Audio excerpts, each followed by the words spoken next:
Okay, so today we've got a big board to cut. We're going to show today a Western saw. This is a PAX crosscut saw. It's a PAX number 1. It is 10 TPI. Okay, so again, I've measured this way. There's my line. I want to make sure that that's the measured side, that's the waist side, so I'm going to cut on the waist side. I'm going to leave just roughly more than the line so that if I make any errors in this, I can plane it flat. This is a really long edge, it's 12 inches long, and it has to go up against a wall. So you're going to need to be able to adjust this corner. So you want to make sure that you leave yourself a good 2 millimeters. So that's what I'm going to do. You can see I've got the line there and the saw blade off, and I'm actually leaving a visible space between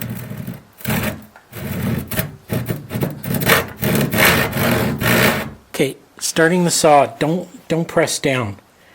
Just draw back a little to create a little bit of a minor kerf line. This is just the weight of the saw. And then push forwards. You don't need to push down at all. If you try to push down, the saw is going to grab and it's going to make it very difficult to start. So let's begin.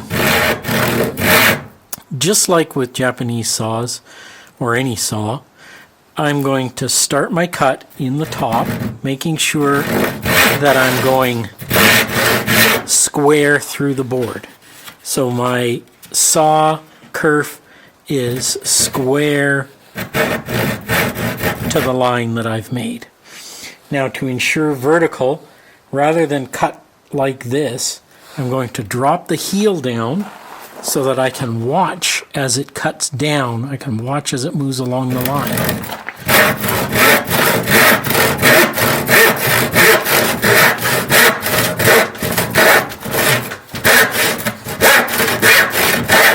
So now you can see I'm paralleling the line pretty nicely. Hair off, but that's going to be within fixing distance when we get down to the bottom. Not all saws have a reflective plate, especially older saws. The older they get, the less clearly the reflection is. So you can't always use the reflection to guide your vertical cut. But you can always use the line. And if you're with a Western saw, the guiding comes from where the teeth enter. Well, it's true for a Japanese saw too.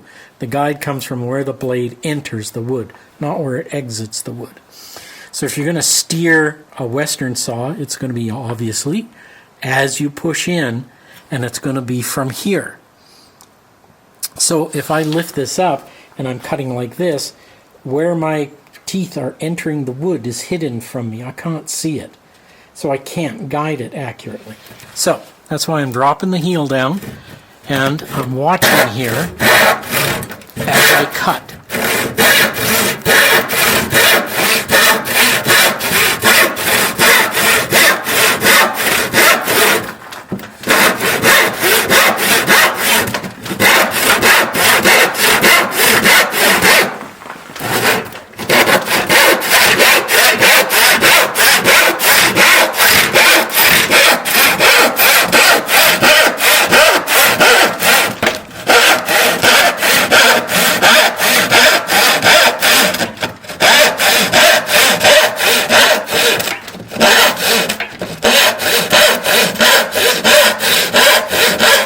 Those little bindings that I'm getting, they're entirely my fault.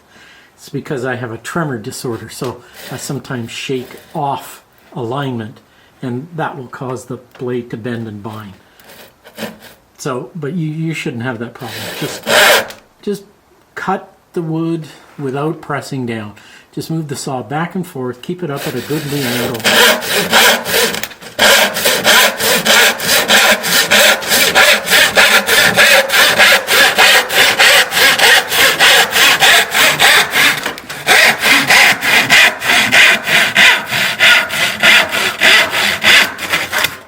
See, no pressure on that saw. The saw did not drop down or jerk down. It just went through the wood and left a pretty good clean cut. As you can see the line almost all the way down. I did cut the line a little bit at the end, but you can still see it along the whole length. And that is how you achieve a good, clean cut with a Western saw.